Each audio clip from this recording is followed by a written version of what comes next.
السلام عليكم ورحمة الله وبركاته. نحمده ونصلي على رسوله الكريم، أما بعد، فأعوذ بالله من الشيطان الرجيم. بسم الله الرحمن الرحيم.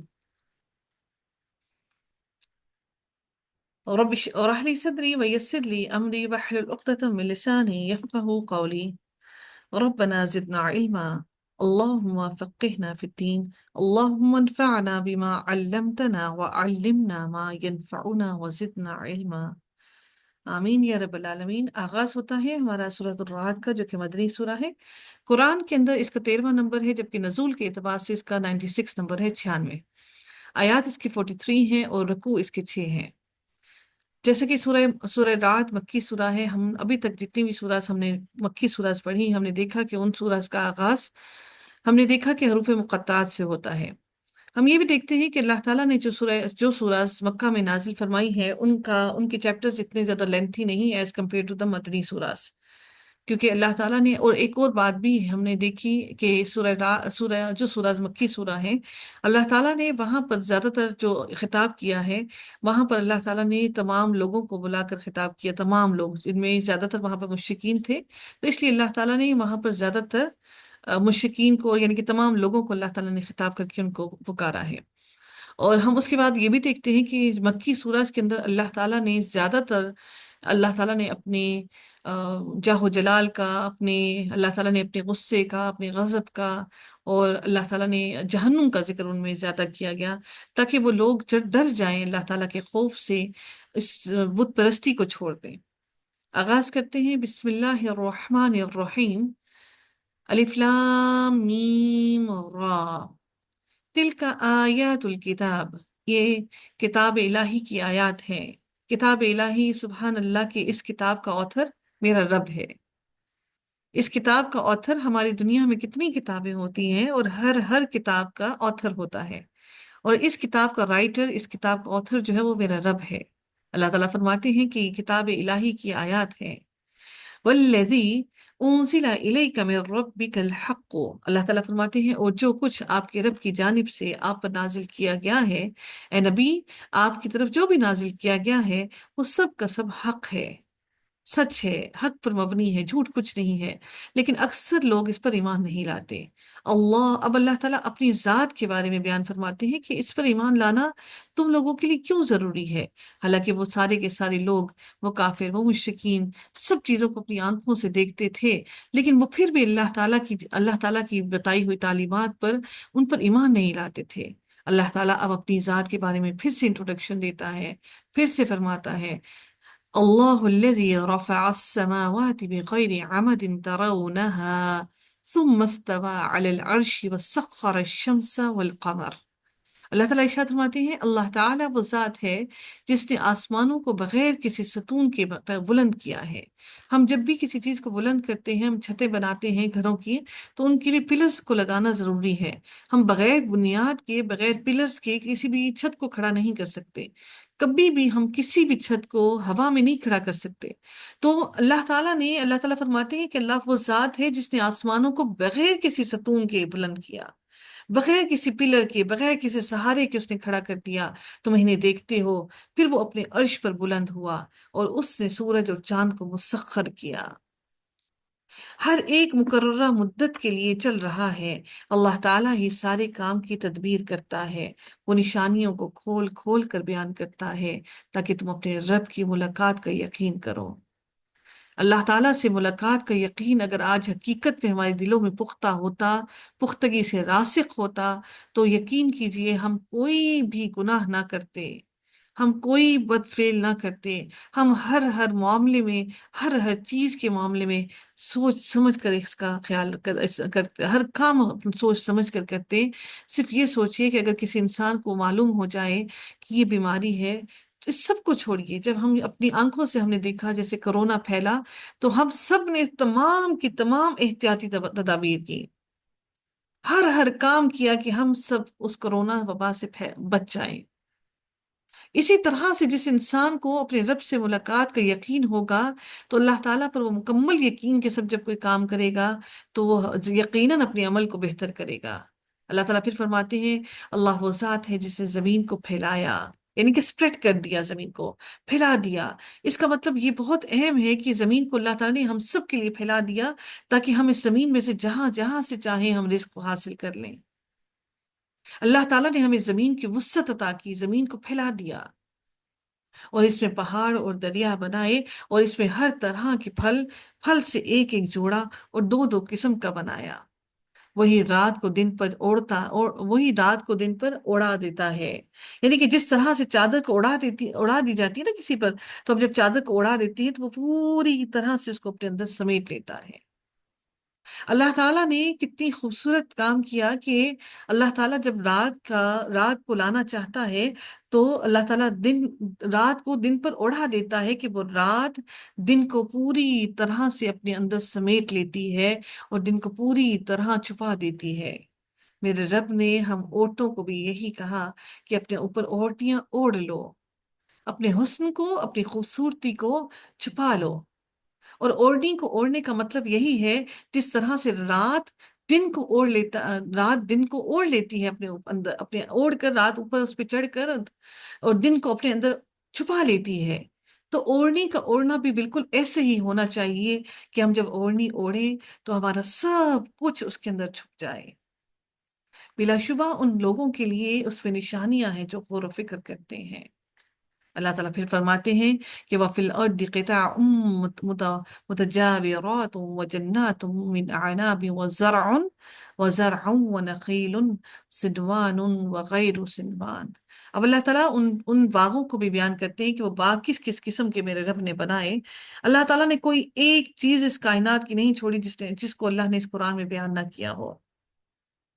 اور زمین میں ایک دوسرے سے ملے ہوئے ٹکڑے ہیں، اور انگوروں کے باغات ہیں، اور کھیتیاں ہیں، اور کھجوروں کے درخت ہیں۔ بعض کئی تنوں والے ہیں اور بعض ایک تنے والے ہیں، جیسے کہ ہم ناریل کو دیکھتے ہیں، ہم اور جن کا صرف ایک ہی تنے پر کھڑا ہوتا ہے، تو اس میں کئی شاخیں ہوتی ہیں، برانچز ہوتی ہیں، لیکن کوئی ایک ہی تنے پر کھڑے ہوتے ہیں، اور بعض ایک تنے والے ہیں۔ سب کو ایک ہی پانی سے سیراب کیا جاتا ہے، ایک ہی بارش آسمان سے اترتی ہے، سب کو اللہ تعالیٰ ایک ہی پانی سے سیراب کرتا ہے، اور ہم ان میں سے بعض کو مزے میں بعض پر فوقیت دیتے ہیں۔ بلا شبہ اس میں ان لوگوں کے لیے یقیناً نشانیاں ہیں جو عقل سے کام لیتے ہیں۔ میرے رب نے آج ہم سب کو اکٹھا کیا ہے، اور آج ہم سب مل کر اس قرآن کو پڑھنے کی کوشش اور سمجھنے کی کوشش کر رہے ہیں، اور اسی طرح سے اللہ تعالیٰ کے کلام کی ہر بات سب پر برابر کے طور پر اترتی ہے، برابر کے طور پر ہم سب کے کانوں میں اترتی ہے، لیکن کچھ لوگوں کو اللہ تعالیٰ زیادہ فہم عطا کر دیتا ہے، اور کچھ لوگوں کو اللہ تعالیٰ اپنے سے بہت زیادہ قریب کر دیتا ہے۔ کچھ لوگوں کو رب کائنات دین کا اتنا علم عطا کر دیتا ہے، اور اتنی زیادہ اپنے سے محبت عطا کر دیتا ہے کہ پھر وہ دین سے توڑنے کی اور دین سے نکلنے کی کوشش ہی نہیں کرتے۔ ان کی مثال اللہ تعالیٰ نے یہاں پر انہی جیسی مثال ہمارے لیے بیان کی کہ جب بارش برستی ہے تو سب پر ایک جیسی برستی ہے، لیکن کوئی پھل اس قدر رسیلا ہوتا ہے، کوئی اتنا میٹھا پھل نکالتا ہے، اور کوئی اس میں سے کچھ بھی نہیں نکال پاتا۔ یہ ڈیپینڈ کرتا ہے کہ اللہ تعالیٰ کس پر کتنا زیادہ مہربان ہو اور کس کو کتنا پھل عطا کرے۔ اور اگر تم تعجب کرو تو تعجب کے قابل ان کی یہ بات ہے کہ کیا جب ہم مر کر مٹی ہو جائیں گے تو کیا واقعتاً ہم یقیناً نئی تخلیق میں ہوں گے؟ یعنی اللہ تعالیٰ نے ہم انسان کو جب دوبارہ اٹھائیں گے تو نئی تخلیق میں دوبارہ سے ہمیں پیدا کیا جائے گا۔ اس کی سب سے بڑی نشانی اللہ تعالیٰ نے فرمایا کہ انسان جو مرد ہیں وہ بغیر ختنے کے پیدا کیے جائیں گے، تاکہ ان کو پتہ چل جائے کہ یہ نئی تخلیق ہے تمہاری۔ اور اللہ تعالیٰ نئی تخلیق میں ہمیں پھر سے وہ بچہ بنا کر پھر ہم جوانی اور بڑھاپے تک نہیں پہنچیں گے، بلکہ اللہ تعالیٰ ساروں کو اکٹھا اٹھائے گا، جس حالت میں جیسے جیسے کوئی مرا، اللہ تعالیٰ ان سب کو اسی حالت میں اسی حال میں اٹھائے گا، اسی عمر کے حصے میں۔ ہاں، جنت میں جا کر جب جنت میں داخل ہوں گے تو پھر عمریں سب کی ایک جیسی یکساں ہو جائیں گی۔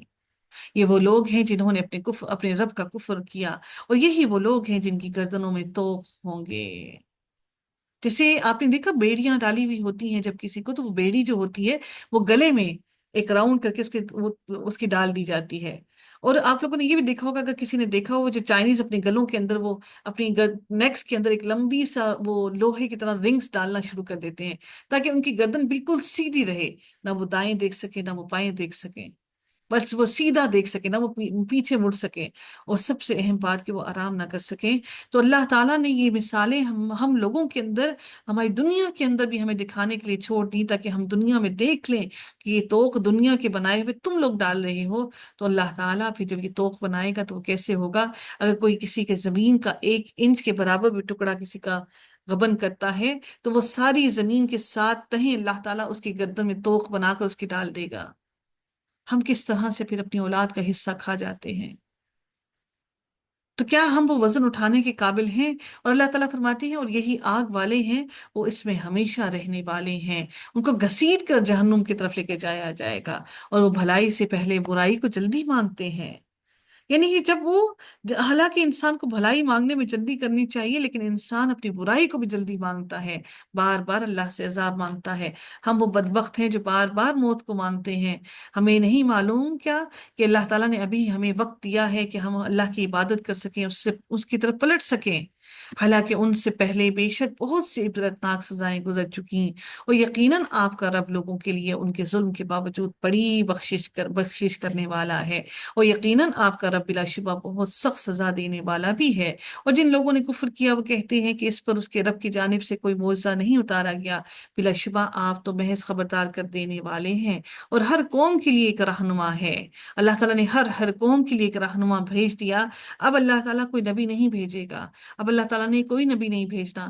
اب رب کائنات نے یہ جو اللہ تعالیٰ نے ہم جو منصب ہے، وہ ہم سب مسلمانوں کو، ہم سب امت مسلمہ پر یکساں ہے کہ ہم سب اس قرآن کو سیکھیں اور اللہ تعالیٰ کی اس کتاب کو آگے لوگوں تک پھیلائیں۔ یہ ہمارا موٹو ہے زندگی کا۔ ہمیں زندگیاں اپنی بے مقصد اسی لیے معلوم ہوتی ہیں کیونکہ ہماری زندگیوں کا کوئی مقصد نہیں۔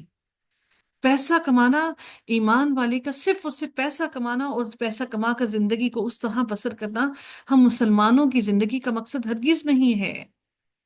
اللہ تعالیٰ فرماتے ہیں کہ اللہ جانتا ہے جو کچھ جو کچھ ہر مادہ اٹھاتی ہے، یعنی کہ جو ماں کے پیٹ میں ہوتا ہے، اور جو کچھ رحم کم کرتے ہیں اور جو وہ زیادہ کرتے ہیں، اور ہر چیز اس کے یہاں ایک اندازے سے ہے۔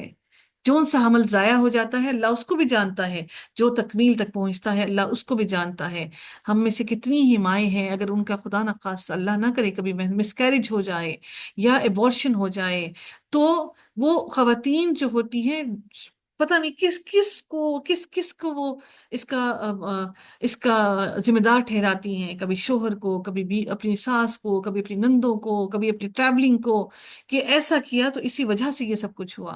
جبکہ میرے رب نے تو فرما دیا کہ وہ جانتا ہے ہر انداز، اس نے ہر چیز کا اندازہ کر رکھا ہے کہ کون سا حمل تکمیل تک پہنچے گا اور کون سا حمل کہاں تک اللہ تعالیٰ اس کو لے کر جائے گا اور کہاں پر وہ ختم ہو جائے گا۔ تو یہ میرے رب کے اندازے ہیں جس کو اللہ تعالیٰ نے لکھ رکھا ہے۔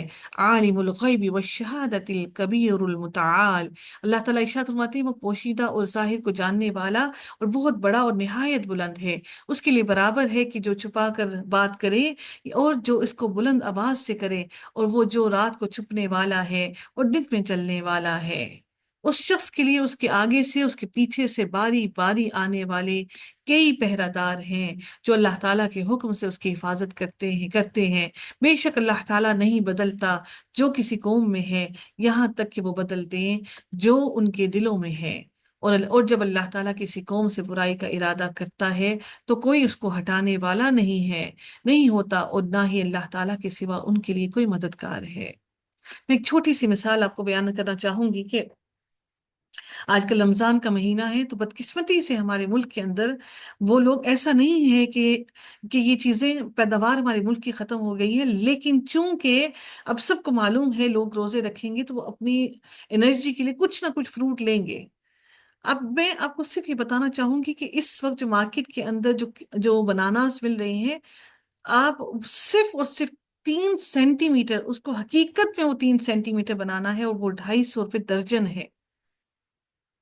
کیونکہ ہم نے اپنے دین کو، اپنے ایمان کو صرف اور صرف پیسے تک محدود کر رکھا ہے۔ یہ وہ وقت جب نیکیاں سمیٹنے کا ہے، روزہ داروں کو روزہ کھلوانے کا ہے۔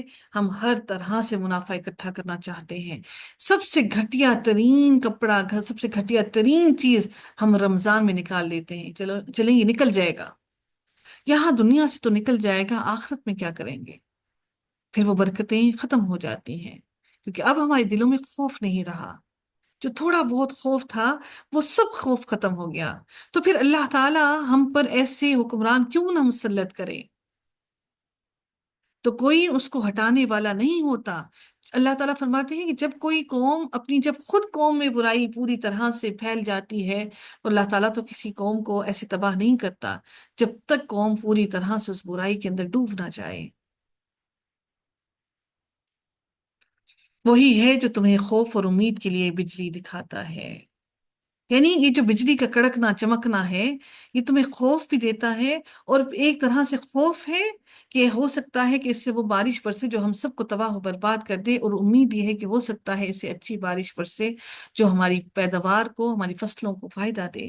وہ بوجھل بادل پیدا کرتا ہے، جو بوجھل کیسے ہیں؟ وہ بارش سے بھرے ہوئے ہیں، اور بادل کی گرج اس کی حمد کے ساتھ اس کی تسبیح کرتی ہے۔ سبحان اللہ، میرے رب کی کیا بات! میرے رب فرماتے ہیں وہ یسبح الرعد، اور بادل بھی گرج کے ساتھ اپنے رب کی تسبیح بیان کرتے ہیں، اور فرشتے اس کے خوف سے، اور وہ کڑکنے والی بجلیاں بھیجتا ہے۔ اور فرشتے کس کے خوف سے؟ یہ بجلیوں کے کڑکنے سے فرشتے بھی گھبراتے ہیں۔ ہم کیا کرتے ہیں کہ ہم اس موسم کو انجوائے کرنے کے لیے اپنے گھروں سے باہر نکل جاتے ہیں، جا کے انجوائے کریں۔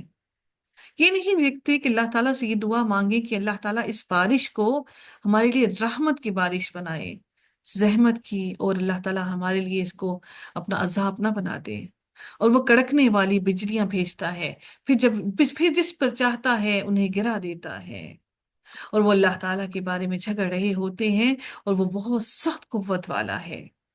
اسی کو پکارنا برحق ہے، اور اس کے سوا جن کو وہ پکارتے ہیں وہ ان کی دعا قبول نہیں کرتے، مگر اس شخص کی طرح جو پانی کی طرف اپنی دونوں ہتھیلیاں پھیلانے والا ہے تاکہ وہ اس کے منہ تک پہنچ جائے، یعنی کہ ہاتھ کی ہتھیلیاں پھیلائی ہوئی ہیں لیکن ہاتھ کی مٹھی میں وہ پانی نہیں بھر رہا۔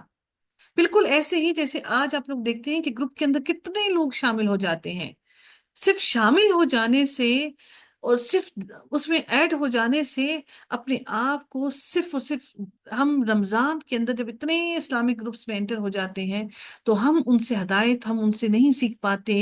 کیوں؟ کیونکہ ہم صرف ان کی طرح ہیں جیسے ہاتھ کی ہتھیلیاں پھیلا دیں اور سمجھتے ہیں کہ پانی خود ہی ہمارے منہ تک پہنچ جائے گا۔ ہاتھ کی ہتھیلیوں کو پھیلانے کے بعد پانی کو ہاتھ کی ہتھیلیوں میں بھرنا بھی تو لازم ہے، حالانکہ وہ اس تک ہرگز پہنچنے والا نہیں، اور کافروں کا پکارنا تو گمراہی میں ہے۔ اور آسمانوں اور زمین کی تمام مخلوق خوشی سے کرے یا ناخوشی سے اللہ تعالیٰ کو ہی سجدہ کرتی ہے، اور صبح و شام ان کے سائے بھی۔ سبحان اللہ! میرے رب نے کتنی بڑی بات ہمیں بتائی کہ نہ صرف ہم بلکہ ہمارے سائے بھی رب کائنات کو سجدہ کرتے ہیں۔ اللہ اکبر! اور ہمارے ماتھے ہیں کہ سجدے کے لیے جھکتے نہیں، ہم پھر بھی نماز قضا کر جاتے ہیں، ہمارے سائے تک اپنے رب کو سجدہ کرتے ہیں۔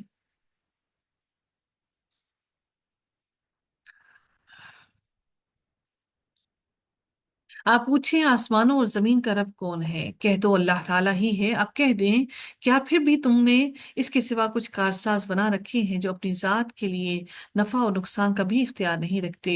کہہ دو کہ کیا اندھا اور بینا دیکھنے والا برابر ہو سکتے ہیں، یا کیا اندھیرے اور روشنی والے برابر ہوتے ہیں؟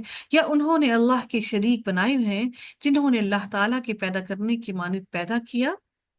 چنانچہ تخلیق اس ان پر مشتبہ ہو گئی، یعنی کہ وہ شبہ میں پڑ گئے کہ یہ تخلیق کیسے ہوئی۔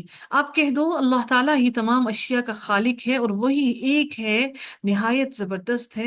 اللہ تعالیٰ نے آسمان سے پانی اتارا، چنانچہ کئی نالے اس سے اپنی اپنی وسعت کے مطابق بہہ نکلے۔ بارش آسمان سے نکلی، اور پھر دیکھیں کتنے نالے، ندیاں، نالے بہہ نکلتے ہیں، اور پھر جب بارش نہیں برستی تو وہ پھر سارے سوکھ جاتے ہیں۔ پھر سیلاب نے ابھرا ہوا جھاگ اٹھا لیا، اسی طرح کا جھاگ ان چیزوں پر بھی آتا ہے جن کا زیور یا برتن بنانے کے لیے آگ پر تپاتے ہیں. جب آپ کسی کو آگ پر لوہے کو یا اس کو جب گولڈ کو تپایا جاتا ہے یا پھر کانسی کو تپایا جاتا ہے پھر اس کے اوپر بھی جھاگ بڑھتی ہے. اب اللہ تعالیٰ اس کے آگے مثال بیان کرنے لگے ہیں ہمارے لیے کہ اب وہ جھاگ کیا ہوتی ہے. یہ جھاگ در حقیقت کیا ہوتی ہے کہ اس طرح اللہ تعالیٰ حق اور باطل کی مثال بیان کرتا ہے. چنانچہ جو جھاگ ہے سو وہ بیکار چلا جاتا ہے، لیکن جو انسانوں کو فائدہ دیتی ہے وہ زمین میں ٹھہر جاتی ہے. جو اس کے اوپر بھی جب آپ سب کچھ چھوڑیے، آپ صرف اس سے مثال لیجیے. جب آپ لوگ کھانا بناتے ہیں، آپ دال کو بوائل کرتے ہیں، چاولوں کو بوائل کرتے ہیں، تو یقیناً اس کے اوپر جھاگ آتی ہوگی. آپ اس جھاگ کو کیا کرتے ہیں؟ کیا اس کے ساتھ مکس اپ کر دیتے ہیں یا اوپر سے اتار کے پھینک دیتے ہیں؟ تو یہ تو ہم خواتین اپنی روزمرہ کی روز کی زندگی میں یہ اپنی آنکھوں کے سامنے دیکھتے ہیں، اور پھر جھاگ ہم اوپر سے اتار کے اس کو پھینک دیتے ہیں. تو میرے رب نے بتا دیا کہ جو اچھی چیز ہوتی ہے وہ دل میں نیچے بیٹھ جاتی ہے. بالکل ایسے ہی جیسے ابھی ہم اس محفل میں بیٹھے ہیں، اوپر اوپر سے ہمیں سب کچھ پتہ چل رہا ہے. ابھی ہمارا ایمان تازہ ہے، ابھی ہمارا ایمان بہترین ہے، تر و تازہ ہے. لیکن وہ بات جب دل میں نہیں بیٹھی، ہم جب ان محفلوں کا ہمیشہ کے لیے حصہ نہیں بنے، تو وہ اوپر اوپر سے جھاگ آئی جس نے اوپر اوپر سے ہمارے پر اثر کیا، لیکن ہمارے عمل کو بہتر نہ کیا. تھوڑی وقت کا اثر ہوا، لیکن پھر وہ دل ہمارے ویسے کے ویسے ہی اسی طرف واپس پلٹ گئے، اس دنیا کی طرف. تو وہ جھاگ جو اوپر آئی، جو تھوڑی سی آئی، وہ بے فائدہ ہے جب تک کہ اس کو دل میں نہ اتارا جائے. اسی طرح اللہ تعالیٰ مثالیں بیان کرتا ہے. جن لوگوں نے اپنے رب کی بات قبول کر لی ان کے لیے بھلائی ہے، اور جن لوگوں نے قبول نہیں کی، اگر ان کے پاس واقعتاً وہ سب کچھ ہو جو زمین میں ہے اور اس کے ساتھ اتنا ہی اور بھی ہو، اور اس کو ضرور وہ فدیے میں دے دیں، یہی لوگ ہیں جن کا برا حساب ہوگا اور ان کا ٹھکانہ جہنم ہوگا، اور وہ بہت ہی برا ٹھکانہ ہے. پھر کیا وہ شخص جو جانتا ہے کہ یقیناً آپ پر آپ کے رب کی جانب سے نازل کیا گیا وہی حق ہے، اس شخص جیسا ہے جو اندھا ہے؟ بلا شبہ نصیحت و عقل والے ہی قبول کرتے ہیں، جو اللہ تعالیٰ کے عہد کو پورا کرتے ہیں اور وہ پختہ عہد نہیں توڑتے، اور جو ان رشتوں کو ملاتے ہیں جن کے بارے میں اللہ تعالیٰ نے حکم دیا ہے کہ انہیں ملایا جائے، اور وہ اپنے رب سے ڈرتے ہیں اور برے حساب کا خوف رکھتے ہیں. اور جن لوگوں نے اپنے رب کی رضا حاصل کرنے کے لیے صبر کیا اور نماز قائم کی، اور ہمارے دیے ہوئے رزق میں سے پوشیدہ اور اعلانیہ خرچ کیا، اور جو بھلائی سے برائی کو ہٹاتے ہیں، انہی کے لیے اس گھر کا اچھا انجام ہے. ابدی باغات، جو ہمیشگی کے باغات ہیں جن میں وہ داخل ہوں گے. اور وہ بھی، اب یہ ہمیشگی کے باغات اللہ تعالیٰ نے کیوں کہا، اس میں ایک اور بہت اہم بات سمجھنے کو ملتی ہے. ہم جو دنیا کے باغات دیکھتے ہیں وہ موسم کے حساب سے پھل آتے ہیں، پھر وہ خزاں آتی ہے، جھڑ جاتے ہیں. یہ وہ باغات ہیں جن پر کبھی خزاں نہیں آئے گی. ان کے پھل فروٹ ہمیشہ ہمیشہ کے لیے ہوں گے اور ہمیشہ لدے ہوئے ہوں گے پھلوں سے. انسان ایک پھل توڑ کر کھائے گا اور اسی کی جگہ اسی لمحے دوسرا پھل آ جائے گا. سبحان اللہ.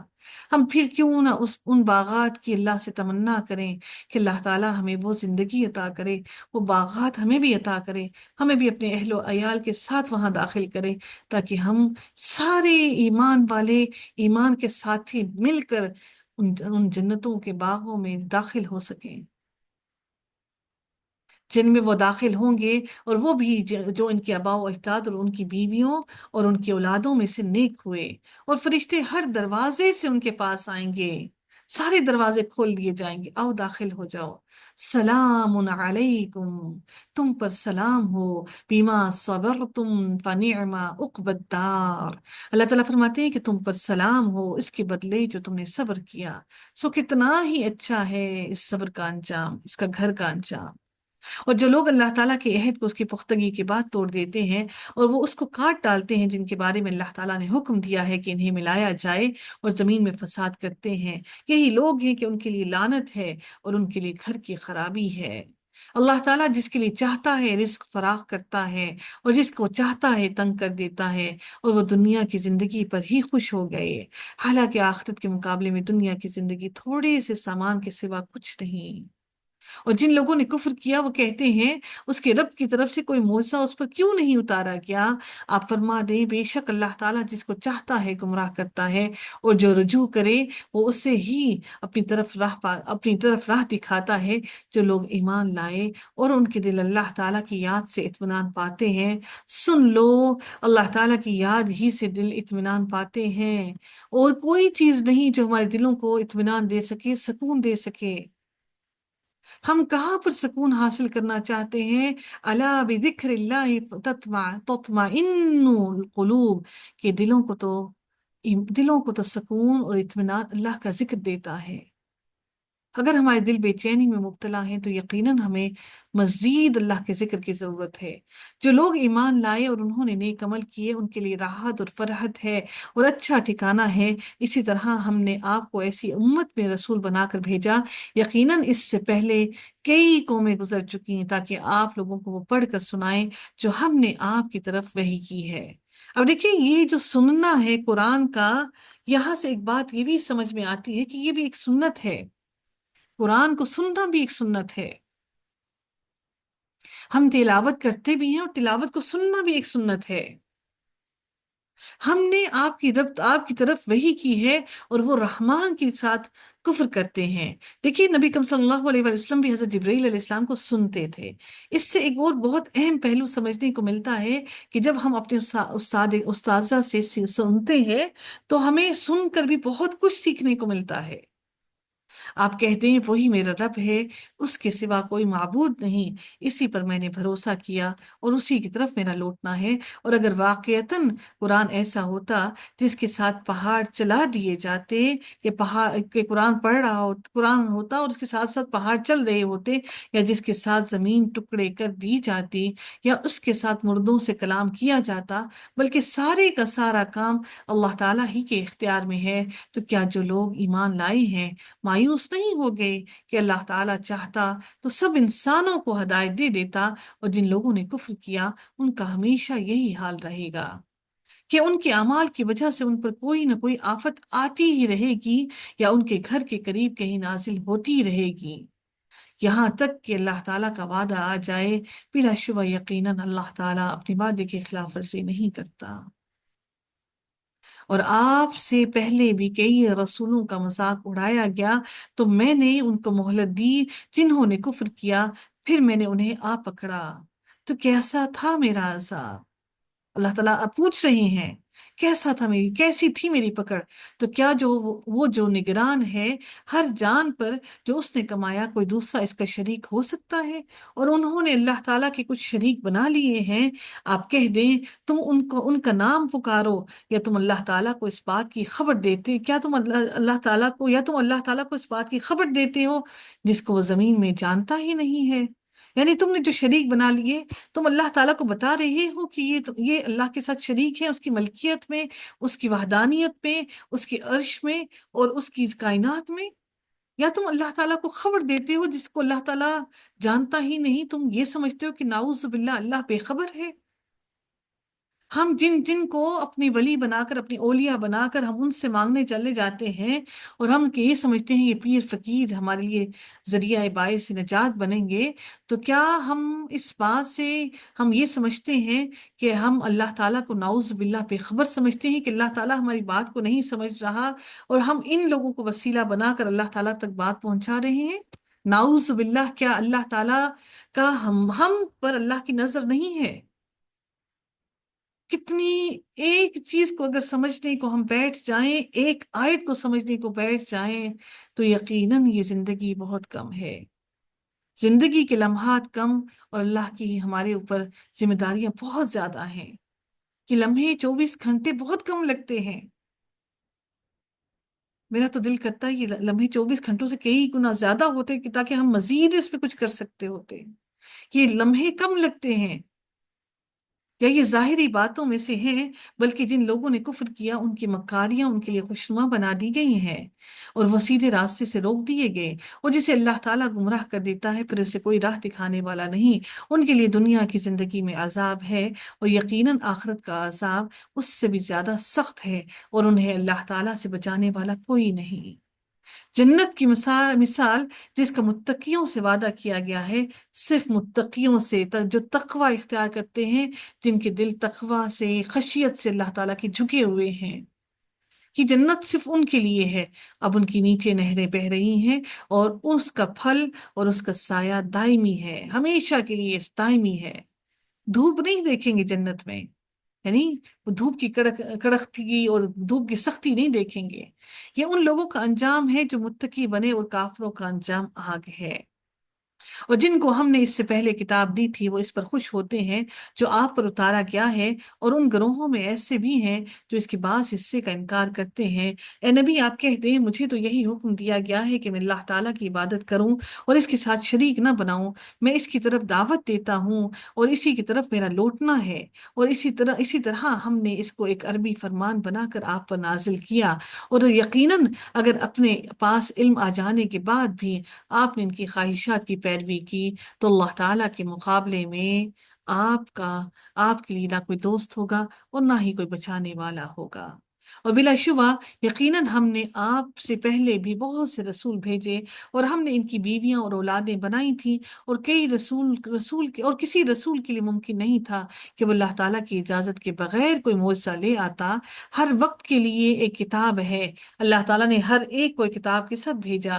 اللہ تعالیٰ جو چاہتا ہے مٹا دیتا ہے، اور جو چاہتا ہے وہ ثابت رکھتا ہے، اور اصل کتاب اس کے پاس ہے، یعنی کہ ان سب کی الکتاب، اصل کتاب اس رب کے پاس ہے، یعنی وہ جو لوح محفوظ میں اللہ تعالیٰ نے لکھ رکھا ہے، اصل جو ہے وہ اس کے پاس ہے۔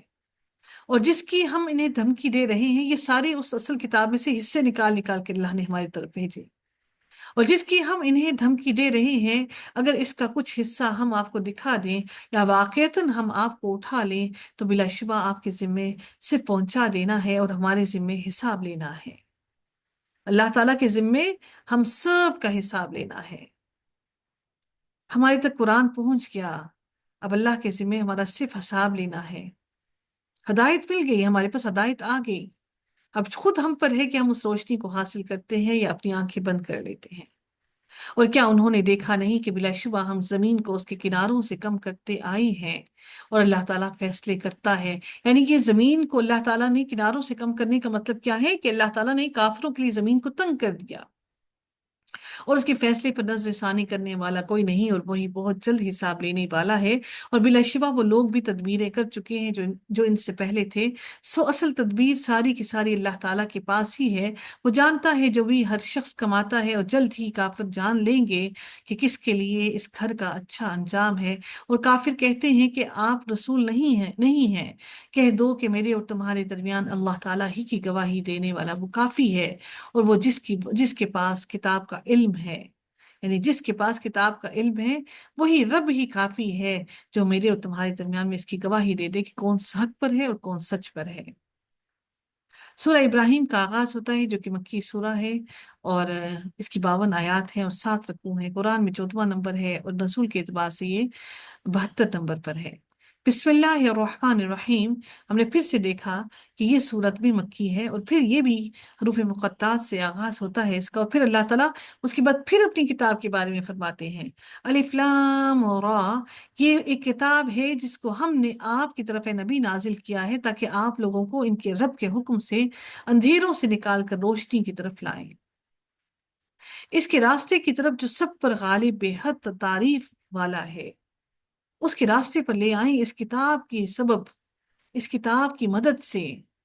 اللہ تعالیٰ وہ ذات ہے، پھر اللہ تعالیٰ اپنے بارے میں بیان کرتے ہیں کس کی کتاب، کس کی باتوں کی طرف تمہیں آنا ہے۔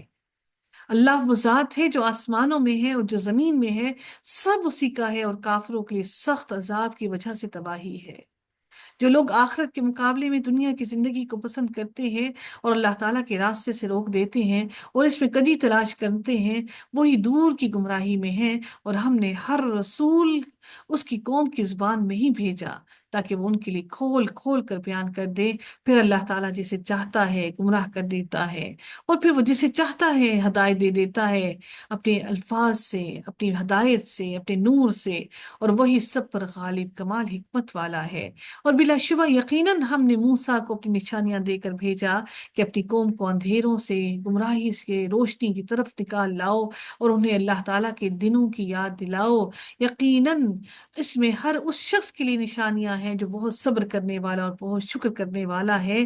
اور جب موسیٰ نے اپنی قوم سے کہا کہ اپنے اوپر اللہ تعالیٰ کی نعمت کو یاد کرو، جب اس نے تمہیں آل فرعون سے نجات دلائی، جو تمہیں برا عذاب پہنچاتے تھے اور تمہارے بیٹوں کو ذبح کرتے تھے اور تمہاری عورتوں کو زندہ رکھتے تھے، اور اس میں تمہارے رب کی طرف سے بڑی آزمائش تھی۔ اور جب تمہارے رب نے صاف اعلان کر دیا تھا کہ یقیناً اگر تم شکر ادا کرو گے تو میں تمہیں ضرور ہی زیادہ دوں گا، اور اگر تم ناشکری کرو گے تو یقیناً میرا عذاب بلا شبہ بڑا سخت ہے۔ اور موسیٰ نے کہا کہ اگر تم بھی کفر کرو گے اور زمین کی تمام مخلوق بھی، تو بلا شبہ اللہ تعالیٰ یقیناً بے پرواہ ہے، تمہارے کفر کرنے سے اس کو کوئی فرق نہیں پڑتا۔ وہ بے حد تعریف والا ہے، اس کی جتنی بھی تعریف کی جائے وہ کم ہے۔ ہر کوئی اس کی ہر شے اس کی تعریف بیان کر رہی ہے۔ کیا تمہیں ان کی خبر نہیں پہنچی جو تم سے پہلے گزر چکے، قوم نوح اور عاد اور سمود، اور جو ان کے بعد ہوئے ہیں، انہیں اللہ تعالیٰ کے سوا کوئی نہیں جانتا۔ ان کے رسول ان کے پاس روشن نشانیاں لائے تھے، اور